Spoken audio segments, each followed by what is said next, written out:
আসসালামু আলাইকুম। সম্মানিত শিক্ষার্থীবৃন্দ, সবাই কেমন আছেন? আশা করি ভালো আছেন।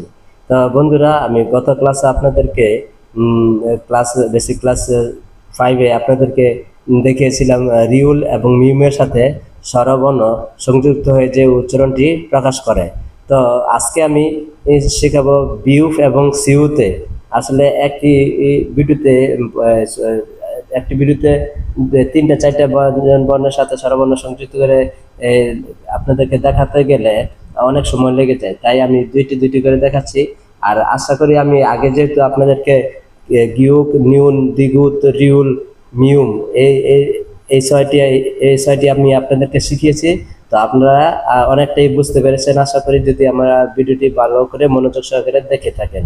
তো আজকে আমি বিউক এবং সিউতের সাথে স্বরবর্ণ সংযুক্ত করে যে উচ্চারণটি হয় সেটি দেখানোর চেষ্টা করব। তবে আপনারা যদি মনোযোগ সহকারে দেখেন তাহলে সহজে বুঝতে পারবেন আশা করি। তো চলুন, যে বিউক এবং সিউত এই দুইটি দেখাবো। তখন প্রথমে আমি বিউক দিয়ে শুরু করব।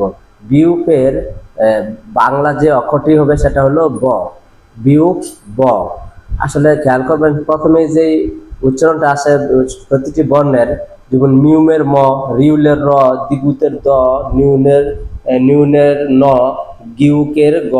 আসলে যেই প্রথম যেই সাউন্ডটা আসবে সেই অক্ষরটাই হবে বাংলায়। যেমন বিউক, প্রথম ব সাউন্ডটা আছে, কাজেই ব হবে এর অক্ষরটা। বিউপের অক্ষরটা কি হবে? ব। তাহলে বিউপের সাথে আ সংযুক্ত করলে কি হবে? বিউপ মানে কি? ব। বিউপের সাথে আ সংযুক্ত করলে কি হবে? বিউপ আ, বা। আবার বিউপ ইয়া, বিয়া। বিয়া, বাংলা যে আমরা বিয়া লিখি। আবার বিউপ অ, ব। বিউপ ইয়, বিয়। বিউপ ও, বো। বিউপ ও, বো। বুঝতে পারছেন? আশা করি আপনাদের বুঝতে সহজ হচ্ছে। আসলে আগের ক্লাসগুলো মনোযোগ সহকারে দেখে থাকলে এই ক্লাসগুলি আপনাদের কাছে অনেক সহজ হবে। আর আগের ক্লাস না দেখে আপনি ডাইরেক্ট আপনি এখানে চলে আসলে কিছুই বুঝবেন না। আপনাকে বেসিক ক্লাস 1 থেকে শুরু করতে হবে যদি কোরিয়ান ভাষা শেখার চেষ্টা করেন, ইচ্ছা থাকে।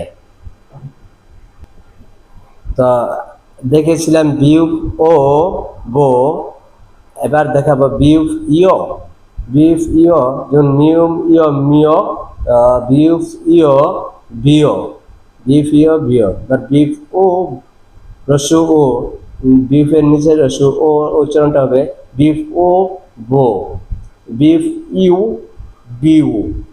বিউফ ও, বো। বিউফ ই, বি। বিউফ ই, বি। অনেকটাই সহজ, আমার কাছে এত সহজ লাগে, কিন্তু আপনারা যদি মনে সহকারে দেখেন তাহলে আপনাদের কাছেও সহজ লাগবে। প্রথমত আমি যখন শিখেছি আমার কাছে এগুলো মাথায় ঢুকতো না, মাথার উপর দিয়ে চলে যেত। অনেক মানে চেষ্টার ফলে আমিও শিখতে পেরেছি। তা আপনাদেরকেও ধৈর্য সহকারে চেষ্টা চালিয়ে যেতে হবে এগুলো শেখার জন্য। যেহেতু একটি বিদেশি ভাষা, এটি আপনার মাথায় প্রথমেই সহজে চলে আসবে না, আপনাকে চেষ্টা করে করে মাথায় আনতে হবে। তো ভিউ দেখানো হয়ে গেছে, এখন আমরা সিউতে চলে আসব। সিউত। তো সিউত, সিউত বলতে গেলে স উচ্চারণটা আছে। তো স, সিউতের কি হবে? স। এটার কোনো আর বিকল্প কোনো অক্ষর নেই, ডাইরেক্ট সিউতের স হবে। তো সিউত আ, সা। সিউত ইয়া, সিয়া। সিউত অ, স। সিউত ইয়, সিও। আমি এখন একটু তাড়াতাড়ি করতেছি, কারণ আপনারা ইতিপূর্বে এইগুলো নিয়ে আরো কয়েকটি ক্লাস দেখেছেন, তাই আমি এই ক্লাসগুলো তাড়াতাড়ি করতেছি। আর না বুঝলে আপনারা আমার ভিডিওতে কমেন্ট করবেন, কমেন্টে আমি আপনাদেরকে আবার পুনরায় বোঝানোর চেষ্টা করব। তো সিউত ও, সো। সিউত ও, সো। সিউত ও, সো। সিউত ইউ, সিউত ইয়। সিউত ইয়, সিও। সিউত ইয়, সিও। সিউত ও, সো। সিউত ও, সো। সিউত ইউ, সিউ। সিউ বাংলা কিন্তু আপনারা দেখে নেবেন, বাংলা আছে, কারণ এখানে বাংলা লেখা আছে, আপনারা দেখে নেবেন ভিডিওতে। সিউত ও, সো। সিউত ই, সি। সিউত ই, সি। তো আমি আজকে আরো একটা লাইন দেখাই দিব, আপনারা আসলে আরেকটা আজকের পর আমি এই ব্যঞ্জন বর্ণের সাথে স্বরবর্ণ সংযুক্তটা আমি আরেকটি ক্লাসে আপনাদেরকে বাকিটা আমি অতি দ্রুত দেখিয়ে শেষ করে দিব এই চ্যাপ্টারটা, এই পৃষ্ঠাটা।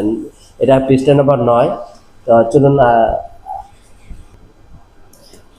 এটা নিয়ে যে দেখতে পাচ্ছেন ইয়ং অনুষ্কার, ইয়ং এর অনুষ্কার কি, ইয়ং অনুষ্কার হয়। তা ইয়ং এর কোনো উচ্চারণ হবে না আপনার ইয়ং এর সাথে যদি স্বরবর্ণ যুক্ত হয়, কারণ আমি বেসিক ক্লাস 2 তে দেখিয়েছি। যদি বেসিক ক্লাস 2 তে আপনারা ভালো করে দেখে থাকেন তাহলে বুঝতে পারবেন, শুধু আমি ইয়ং নিয়ে একটি ক্লাস করেছি, শুধু বেসিক ক্লাস 2। ইয়ং এর কোনো উচ্চারণ হবে না, ইয়ং এর সাথে স্বরবর্ণ সংযুক্ত হলে স্বরবর্ণের উচ্চারণটি শুধু হবে। ইয়ং এর সাথে স্বরবর্ণ সংযুক্ত হলে শুধু স্বরবর্ণটির উচ্চারণ হবে, এই ইয়ং ব্যঞ্জন বর্ণের কোনো উচ্চারণ হবে না। তো ইয়ং এর যেহেতু উচ্চারণ নাই, তা আ কি, ইয়ং যোগ আ কি হবে, আ। ইয়ং যোগ ইয়া, ইয়া। ইয়ং যোগ অ। ইয়ং যোগ ইয়, ইয়।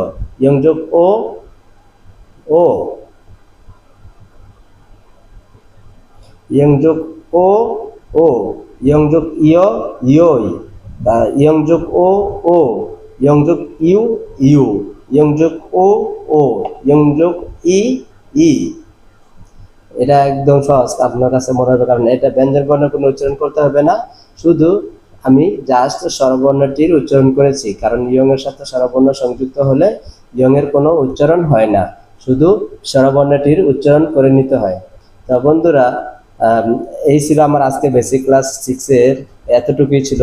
ভিডিওগুলি বড় হয়ে যায়, তাই আমি বড় না করে আপনাদেরকে শর্ট আকারে আমি শেখানোর চেষ্টা করেছি। তো আমি নেক্সট ক্লাসে পুরোপুরি না দেখালে আমি যতটুকু পারি দেখিয়ে আমি এই পৃষ্ঠা নম্বর 9টি শেষ করে দিব।